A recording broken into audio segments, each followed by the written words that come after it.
Hello, this is Juan Fraire, and I will discuss about CGR. In this opportunity, I will focus in one route per neighbor version of CGR with also full path volume awareness.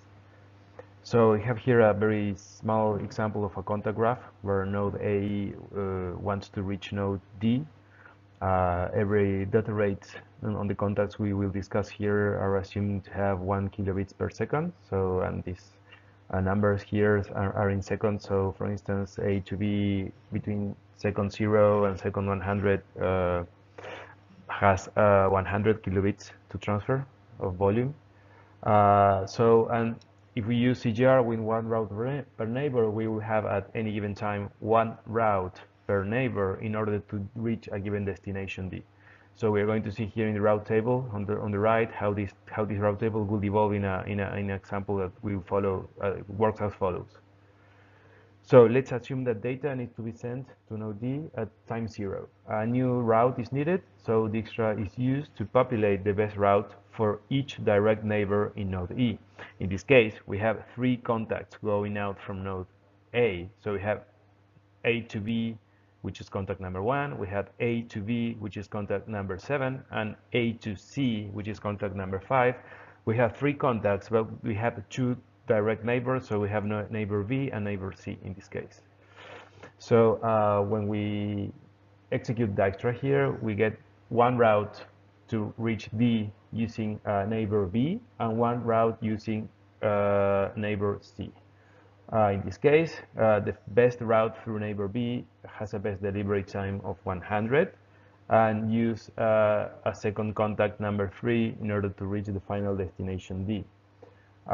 This route is only valid from 0 to 100, which is the limiting contact, is the contact number 1, and only has a volume of 50K. In this case, because contact number 3 here, the contact between B and D only has 50 seconds of duration, therefore the volume is limited by 50K in this case. This information is also stored in the route table. Similar calculations are made for route through neighbor C. So in this case, route through B is the best one, as it has a best delivery time of 100.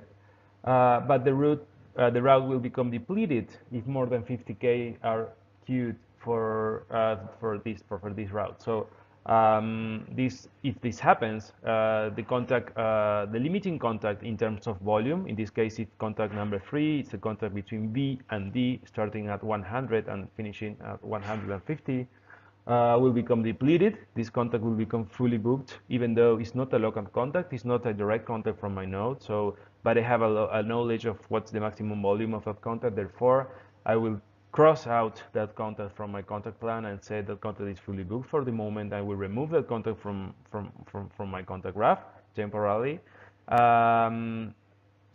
This happens obviously if I've scheduled 50K of data in this route through neighbor B. If this happens, this route should be erased or should be removed from a route table, and a new route should be calculated through neighbor B. And this happens as soon as I have my 51K of data to be forwarded. This will trigger a repopulation of my route through neighbor B. This is a dynamic repopulation. It should be noticed that in contrast with the previous CGR version, this route table evolves dynamically as traffic is being forwarded. In previous CGR version, we only had one route table population on a when the contact plan changes. So this is different. The route table here is way much smaller because we don't have all route, but also it needs to be repopulated and recalculated as traffic is forwarded. So in this case, we are still forwarding data to node D, and we have fully used the orange route here, the route with best delivery time of 100 with the best neighbor B, and a new Dijkstra needs to be executed here without the limiting contact here with a volume of 50K. In this case, this green route is the second best route. It still use the first contact. In this case, remember everything in this example is happening at time 0, so we still having the first hop contact in this case, which is A to B from 0 to 100. Okay, But since we already sent 50K of data through this contact in the previous in our previous forwarding, then the volume that we still able to use in this route is 50K. The volume of the green route is still being 50K, even though contact number 9, which is from B to D, starting at 400 and terminating at 500 seconds, has 100K of volume. But the limiting contact in this case is the contact number 1, which volume 50. So we need to keep track of the volume that we use of in the local contact plan that we have stored in our local node.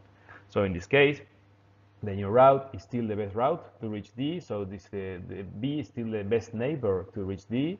However, a different subsequent path is used with another 50K volume. So this is the route that we will keep using to reach destination D beyond the 50K volume of data. This route, the green route, will be valid until time 100, which is the terminating time for this route, or the depletion of the remaining 50K of the route. So there are two conditions that triggers route recalculations in the route table. One of them is the depletion of the volume of that route, and the second one is obviously the termination time of that route. Let's say that we reach the time and the route must be erased from the route table because its termination time has occurred. We are now at time, let's say 400 or something. Sorry, 100, the termination time has ended. If more data is still to be sent to destination D, then a new route shall be calculated for neighbor B because neighbor B is now without any valid route associated with it. Then the extra calculation, removing the original terminating contact, throw that the blue route here is the best one to use, still have a best delivery time of 400. If we have already used the 50K in the previous example, then we only have 50K again to use in this route. This is contact number 9, should have only 50K of volume remaining to use in this case. In this case, the route is still better than the one through C, so we will use the blue route with 400 best delivery time. Again, this route will still be used either until the volume is depleted or the termination time is reached. But in this case, the termination time of the gray route through C happens first, so eventually this route will become invalid at time 200, so this route will be removed. Since no more route through C can be found using the extra and this drive, the route C, there will be no more route through C to reach destination D, and the same will happen at time 400, where the blue route will become terminated. So after this happens, no more routes can be used from this contact graph, and eventually we will need to wait for further topologies updates. So this is how CGR works in the one route per neighbor, but it's worth clarifying that there are a few limitations and considerations as discussed by Scott and Carlo mainly. So one of them is the volume modeling limitation, and this is a problem that CGR still drags from its original version and in general like the contact graph modeling itself. The problem happens when we have overlapping contacts. This did not happen in the example we used before, but it is worth mentioning that when we have overlapping contact, let's take a look at here at figure A, and we have a path from C to D, from D to E, and from E to A. And let's imagine that we want to send something from node C to node A. So it will be from top to bottom in this case. And if we book and we annotate volume using the simple volume modeling, which is basically a variable from each contact, which basically says what's the residual volume available in each one of these contacts, then we will run into a problem here because let's take a look at figure A, and we look at the blue dashed lines which indicate what's the volume occupation that we are modeling by using this residual volume variable. And let's say in C2D, we use the blue volume here, which is reasonable. We use the volume from the start time of the contact until until a given moment in the contact modeling, basically that part of the contact is used to forward data. But if in the case of the second contact happened started before the first contact or the contact we are currently standing on, then using residual volume modeling, just using this volume here, will be just not accurate, because this volume actually is consumed in this example only after the second number 10, and not after the second 0, which is the contact start time of D2E in this case. So what will happen here is that the node will have a visibility of the topology where it will believe that the time 10 to time 20 of contact D to E is empty, is available to use for forward data. Well, this is actually not true. The real modeling of this contact volume utilization is the one shown in figure B on the right, where actually the only volume use of the contact happens after second 10. So there is actually residual volume available at the beginning of the contact D2E at second 0, and there is a little bit of residual volume available at the end of contact D2E. So this is the real utilization of the volume on the right, and this is what the current volume modeling is doing in CGR at the moment, which is simply inaccurate and erroneous.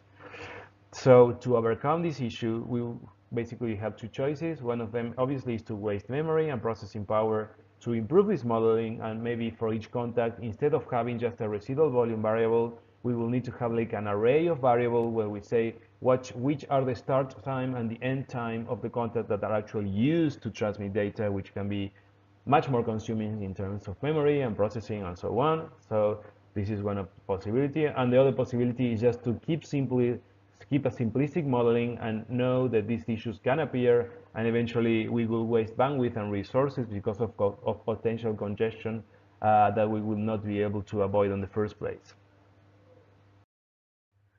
A second consideration which is worth mentioning, this is also highlighted by Carlo in emails, it has to do when we have different traffic priorities. In the example we saw at the beginning, in the first slide, we were assuming that we only have one type of traffic, and we are scheduling and queuing this traffic on an order basis. But when we have a higher priority traffic that is, let's say, that basically is more important than the traffic that is already scheduled, then we might want to remove this old scheduled traffic and put this new higher important traffic in the first place and enqueue it first and so on. So this can be quite tricky, but it's particularly when we are using this type of one route per neighbor approach, where we are basically discarding route as soon as we erase, as soon as we constant them, or as soon as they become terminated. So basically two considerations here to have. One of them is being reactive, in the sense that we can shuffle bundles from one queue to another as time evolves. And this will eventually waste memory and processing, because we will need to keep track of all discarded routes. These are routes that were consumed because of volume or were consumed because of the termination time. And then by keeping track of this route, we can be able to intelligently remove one bundle from a queue and put it in another queue, and then queue or more important bundle in the first queue in the first place. So we can be reactive and react to this type of traffic priority issues, or we can be proactive in the sense that we can reserve contact volume for each traffic type in advance and be more simplistic in terms of processing and memory utilization on the node, but we will eventually waste bandwidth for traffic types that might just not be used at all. So this is like the general and the everlasting trade-off in DTN, if we are reactive and pay with processing, or we are proactive and pay with inaccurate scheduling, such as in this case traffic volume reservation for a traffic type. So this is an open discussion. Are we willing to pay this memory for this type of things? Are we willing to pay memory and processing for being more accurate in our volume estimation? Does it really worth it? Does it really pay off? I think that's a more general question that is something to be discussed with you guys. So I hope this video make things a little bit more clear for you. And well, I'm open for questions and any comments from your side. So thank you for your time and thank you for listening.